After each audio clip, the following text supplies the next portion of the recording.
Vermont Senator Bernie Sanders is ahead of Hillary Clinton in Iowa, according to a Quinnipiac poll conducted on January 12.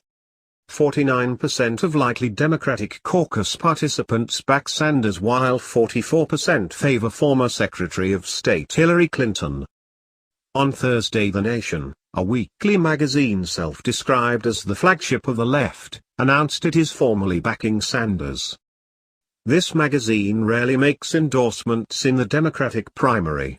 We've done so only twice, for Jesse Jackson in 1988, and for Barack Obama in 2008. We do so now impelled by the awareness that our rigged system works for the few and not for the many, write the editors. The Nation Institute linked to Ford Foundation. The magazine is associated with the Nation Institute, a non-profit media organization funded by the Ford Foundation, which has specialized in creating cultural fronts for the CIA since the 1950s. At a time when government overfunding of cultural activities by Washington is suspect, the FF fulfills a very important role in projecting U.S. cultural policies as an apparently private non-political philanthropic organization. The ties between the top officials of the FF and the U.S. government are explicit and continuing.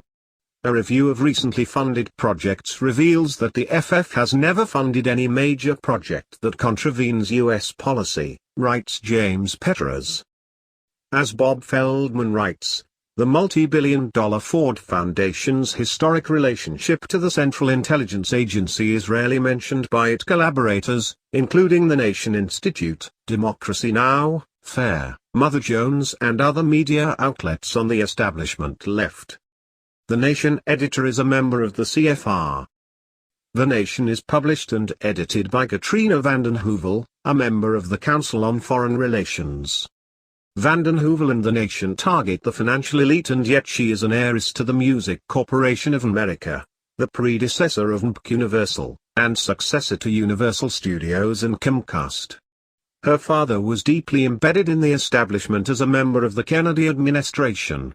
Vanden Heuvel was part of a group of investors, including Alan Sagner, the former chairman of Corporation for Public Broadcasting, and Peter Norton of the software company Norton Utilities, who bought the unprofitable magazine from investment banker Arthur L. Carter in 1995.